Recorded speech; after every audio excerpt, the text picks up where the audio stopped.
K സാറിനും എനിക്കും ഒരുപോലെ സംസാരിച്ച് മടുത്തിട്ടുള്ള വിഷയമാണ് മുനമ്പം. ഇന്ന് ഞാൻ സാറ് വരുമ്പോൾ അത് പറയണ്ട എന്ന് വെച്ചതാണ്. പക്ഷേ എന്നെക്കൊണ്ട് പറയിപ്പിക്കുന്ന ഒരു പുതിയ വിഷയമുണ്ടായി, സാറിനോട് തന്നെ സംസാരിക്കേണ്ടത്. അത് വിശ്വ ഹിന്ദു പരിഷത്തിൻ്റെ സംസ്ഥാന കമ്മിറ്റി അടിയന്തരമായി മുനമ്പം വിഷയത്തിൽ യോഗം ചേർന്ന് പത്രസമ്മേളനം നടത്തി ഒരു സ്റ്റേറ്റ്മെൻറ്റ് ഇറക്കിയിട്ടുണ്ട്.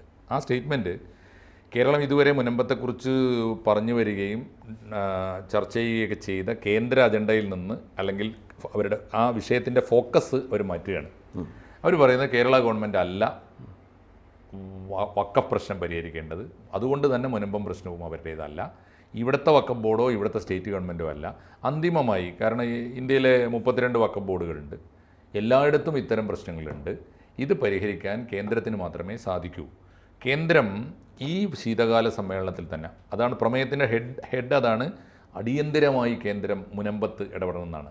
അപ്പോൾ അങ്ങനെ ഇടപെട്ടിട്ട് ഈ ശീതകാല സമ്മേളനത്തിൽ തന്നെ ഐദർ ഒരു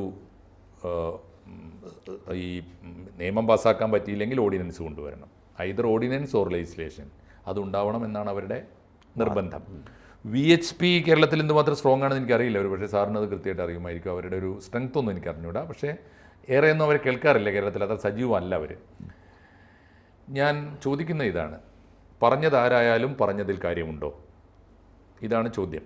അതിൽ പറഞ്ഞതിൽ കാര്യമുണ്ടെന്ന് പറയാൻ കാരണം, ഈ സ്റ്റേറ്റ് വഖഫ് ബോർഡുകളൊക്കെ പ്രവർത്തിക്കുന്നത് സെൻട്രൽ ഗവൺമെൻറ്റിൻ്റെ 1954 ഉണ്ടാക്കിയ വഖഫ് ആക്ട് പ്രകാരമാണ്. അതുണ്ടാക്കിയിട്ടുള്ളത് കേന്ദ്ര ഗവൺമെൻറ്റാണ്, പാർലമെൻറ്റാണ്. പാർലമെൻറ്റ് ഉണ്ടാക്കിയ ഒരു നിയമമായതുകൊണ്ടാണ് അത് ഇന്ത്യയിൽ എല്ലായിടത്തും ഒരുപോലെ ബാധകവുമാണ്. അല്ലാണ്ട് കേരളത്തിനൊന്ന് മറ്റു സ്ഥലത്ത് വേറൊന്ന് എന്നുമില്ല. സെൻട്രൽ വഖഫ് ആക്ട് അനുസരിച്ചിട്ടാണ് സ്റ്റേറ്റ് വഖഫ് ബോർഡ് സംസ്ഥാനങ്ങൾ ഉണ്ടാക്കുന്നത്.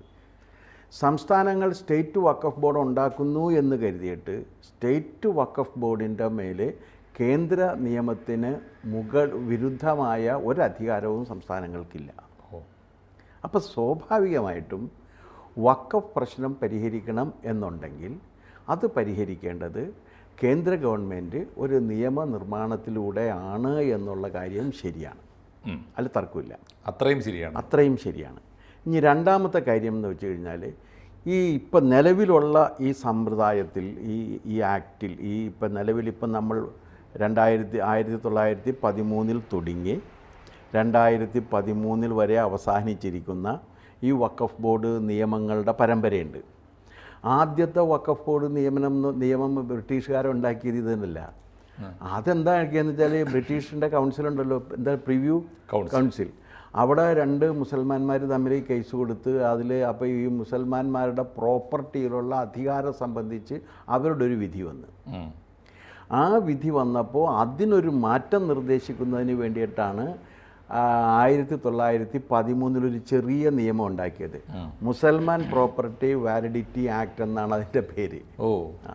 അതുണ്ടാക്കിയപ്പോൾ എങ്ങനെയാണ് ഉണ്ടാക്കിയതെന്ന് വെച്ച് കഴിഞ്ഞാൽ, ഈ പ്രോപ്പർട്ടി വഖഫ് എന്ന് തന്നെ ഉപയോഗിച്ചിട്ടുണ്ട്. വഖഫ് അയാൾക്ക് തന്നെ ഉപയോഗിക്കാം, അയാളുടെ മക്കൾക്ക് ഉപയോഗിക്കാം, അയാളുടെ ഭാര്യ മിത്രാദികൾക്ക് ഉപയോഗിക്കാം, ബന്ധുക്കൾക്ക് ഉപയോഗിക്കാം. Even after Waqf has been done, അങ്ങനെയാണോ? അതെ. വഖഫ് ചെയ്താലും ഉപയോഗിക്കാം. അതെ. ആ നിയമം തിരിച്ചു കൊണ്ടുവരണം നമ്മൾ പറയേണ്ടി വരും. അങ്ങനെയായിരുന്നു.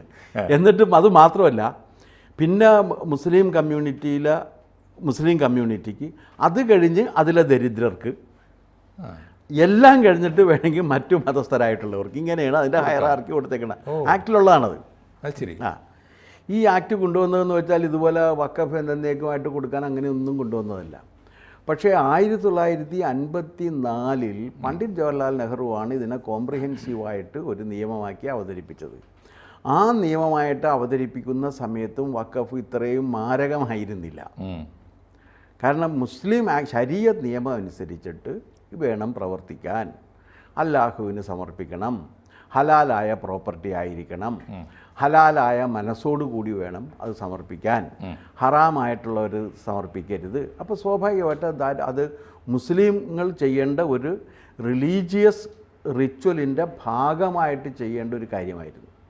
അങ്ങനെ റിലീജിയസ് റിച്വൽസിൻ്റെ ഭാഗമായി മുസ്ലിങ്ങൾ പ്രോപ്പർട്ടി സബ്മിറ്റ് ചെയ്യുന്നതുകൊണ്ട് അതിനെ എങ്ങനെ റെഗുലേറ്റ് ചെയ്യണം എന്നാണ് അത് പറഞ്ഞത്. 54 ബില്ല് 54 ബില്ല്. അതിനകത്ത് ഒരു ഒരു ഒരു ഇതുള്ളതെന്ന് വെച്ചാൽ സെക്കുലറിസ്റ്റായ പണ്ഡിറ്റ് ജവഹർലാൽ നെഹ്റു ആണ് ശരീഅത്ത് നിയമം അനുസരിച്ച് ഇത് വേണമെന്ന് പറഞ്ഞത്. ഡെമോക്രാറ്റിക്കിൽ അതൊരു ട്രസ്റ്റ് നിയമം അനുസരിച്ച് ചെയ്താൽ മതി എന്ന് പറഞ്ഞാൽ മതി. ട്രസ്റ്റ് ആകുമ്പോൾ വേറൊരു കാര്യമുണ്ട്, അതിനകത്ത് വേറൊന്നും ചെയ്യാൻ പറ്റില്ല. ഇപ്പോഴത്തെ ട്രസ്റ്റിനൊരു പ്രത്യേകത ഉള്ളത് അടിച്ചു മാറ്റി കഴിഞ്ഞാൽ ജയിലിൽ പോകേണ്ടി വരും. അപ്പോൾ അതുകൊണ്ട് അടിച്ചു മാറ്റണം എന്ന ആഗ്രഹം വന്നാലും ജയിലിൽ പോകുന്നത് ഓർക്കുമ്പോൾ അടിച്ചു മാറ്റൽ നിന്നു പോകില്ല. അതിന് ശേഷമാണിത് വരുന്നത്. 1995 നിയമമാണ് ഇത് വഷളാക്കിയത്. റീസൺ ടു ബി സോ എന്നൊരു ക്ലോസും പ്രോപ്പർട്ടി ബൈ യൂസ് എന്ന് പറയുന്നൊരു ക്ലോസും കൂടി ഉൾപ്പെടുത്തിയിട്ട് ഇതിനെ വളരെ ക്രൂരമായ ഒരു രീതിയിലേക്കാക്കി.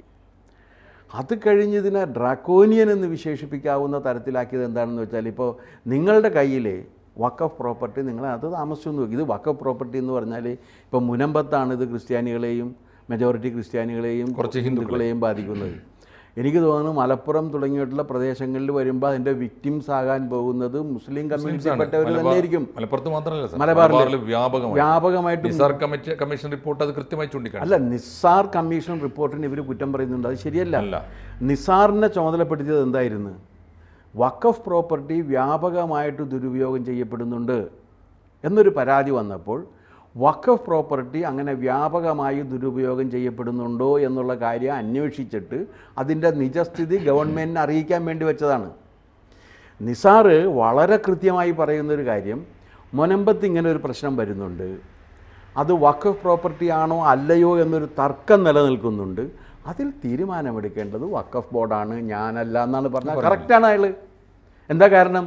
ഒരിക്കൽ വഖഫ് ചെയ്തൊരു പ്രോപ്പർട്ടിയിൽ പിന്നെ ആർക്കും തീരുമാനമെടുക്കാൻ അധികാരമില്ല, ആകെ വഖഫ് ബോർഡിനാണുള്ളത്.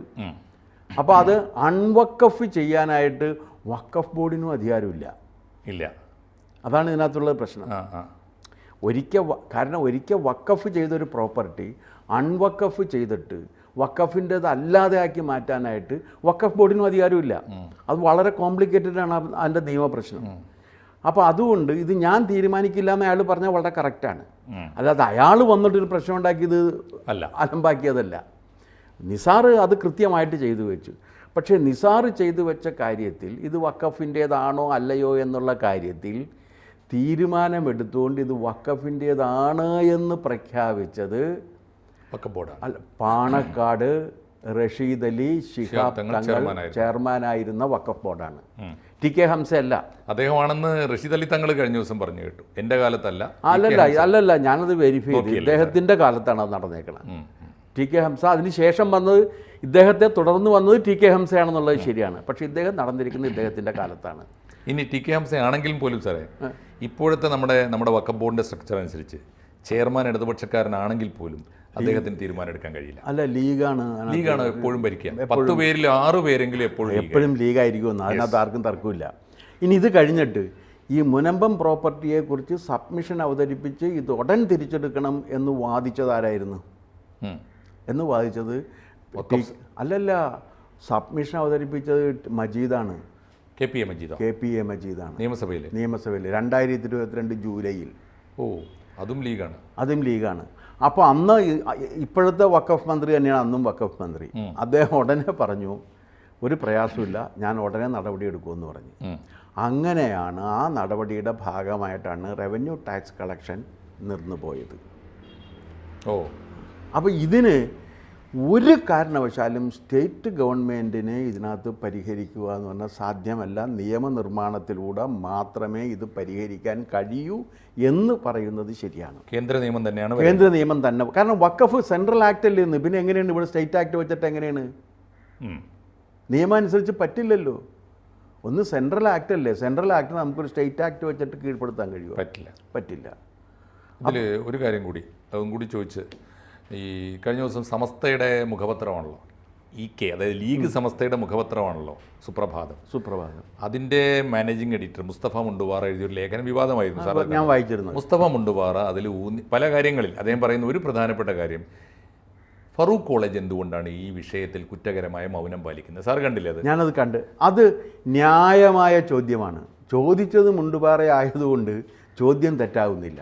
എന്താ കാര്യം എന്ന് വെച്ചാൽ, ഇതിനകത്തൊരു ബേസിക് ക്വസ്റ്റ്യൻ ഉണ്ട്. ബേസിക് ക്വസ്റ്റ്യൻ എന്താണെന്ന് വെച്ചാൽ, സിദ്ദിഖ് സേട്ട് ഇത് വഖഫ് ചെയ്തതാണെന്നുണ്ടെങ്കിൽ പിന്നെ എങ്ങനെയാണ് ക്രയവിക്രയ അധികാരം ഫറൂഖ് കോളേജ് കിട്ടുക? ഫറൂഖ് കോളേജ് വേറെയും പ്രോപ്പർട്ടി വക്കഫ് ചെയ്ത് വിറ്റതായിട്ട് നിസാർ കമ്മീഷൻ റിപ്പോർട്ട് നിങ്ങളുടെ എടപ്പള്ളിയിലെ ഭൂമി എടപ്പള്ളിയിലെ ഭൂമി വിറ്റിട്ടുണ്ട് അവർ. ഓക്കെ. അപ്പോൾ ഇതെങ്ങനെ ഇവർക്കെങ്ങനെ ഈ വഖഫ് ചെയ്ത ഭൂമി, ഒരിക്കൽ വഖഫ് ചെയ്ത ഭൂമി അൺവഖഫ് ചെയ്യാനായിട്ട്, അങ്ങനെ ഒരു വാക്ക് ഉപയോഗിക്കാമോ എന്ന് എനിക്കറിയില്ല, എന്തായാലും ഞാൻ ഉപയോഗിക്കണം. അൺവഖഫ് ചെയ്യാനായിട്ട്, അത് വഖഫ് അല്ലാതെ ആക്കാനായിട്ട് ആർക്കും അധികാരമില്ലാതിരിക്കെ പിന്നെ എങ്ങനെയാണ് ഈ എന്താണ് ഫറൂഖ് കോളേജിന് ഇത് വിൽക്കാൻ പറ്റിയത്? പിന്നെ അത് മാത്രമല്ല, വിറ്റ് കാശ് വാങ്ങിച്ചവരല്ലേ അവർ, പബ്ലിക്കിൻ്റെ അടുത്ത് വന്നിട്ട് എന്താണ് സംഭവിച്ചതെന്ന് പറയുമെങ്കിലും വേണം. തീർച്ചയായിട്ടും അവർ മിണ്ടുന്നേ ഇല്ല. അതെ അതെ. അവരെന്താ ചെയ്യണമെന്ന് വെച്ച് കഴിഞ്ഞാൽ അവർ ഒളിച്ചിരിക്കുകയാണ്. അവിടെയാണ് ഇതിൻ്റെ പ്രശ്നം വരുന്നത്. അക്കാലത്തും ഇതിൻ്റെ നേതൃത്വത്തിലുണ്ടായിരുന്നത് മുസ്ലിം ലീഗിൻ്റെ കക്ഷികളാണ്.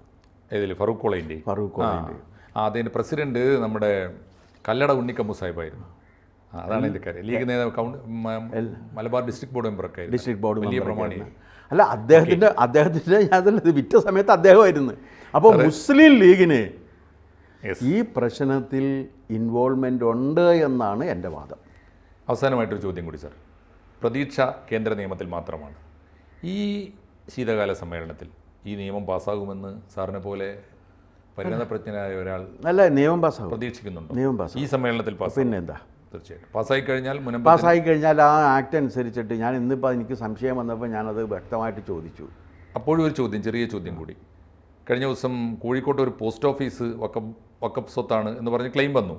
ആ കാര്യത്തിൽ ഹൈക്കോടതി വിധി വന്നപ്പോൾ ഇങ്ങനെയാണ്, 2013 മുമ്പ് കൈവശം വെച്ചതായതുകൊണ്ട്. അപ്പോൾ അങ്ങനെ അല്ലല്ലല്ല, അതെന്താണെന്ന് വെച്ചാൽ 2013 ഒരു കാര്യം വന്നു. അത് ഞാൻ അതിനകത്ത് അത് പറഞ്ഞ് തീർത്തേക്കട്ടെ. മൻമോഹൻ സിംഗിൻ്റെ ഇപ്പോൾ മാഷ് ഒരു പ്രോപ്പർട്ടി വാങ്ങിച്ച് ജീവിച്ചുകൊണ്ടിരിക്കുന്നു, അത് വക്കഫായിട്ട് കണ്ടെത്തിയെന്ന് വെക്കുക. അപ്പോൾ എൻക്രോച്ചർ എന്ന പേരിലാണ് പിന്നെ മാഷ് അറിയപ്പെടുക. നിയമത്തിൽ വാക്കതാണ്, എൻക്രോച്ചറാണ്, കയ്യേറ്റക്കാരനാണ്. അങ്ങനെ കയ്യേറ്റം എത്ര കാലം ഉണ്ടായിരുന്നോ അത്രയും കാലത്തേക്കുള്ള ഡാമേജ് ഫിക്സ് ചെയ്യാനായിട്ട് മറ്റേ ഇത് വഖഫ് സർവേയർ ഉണ്ട്. ആ വഖഫ് സർവേയർക്ക് അവകാശമുണ്ട്. അദ്ദേഹം ഫിക്സ് ചെയ്യുന്ന ഡാമേജ് നിങ്ങൾ സ്വാഭാവികമായിട്ട് കൊടുക്കില്ല. കൊടുത്തില്ലെങ്കിൽ അത് റവന്യൂ റിക്കവറി നടത്തി അതെടുത്ത് കൊടുക്കാനുള്ള ഉത്തരവാദിത്വം ജില്ലാ കളക്ടറിനാണ്.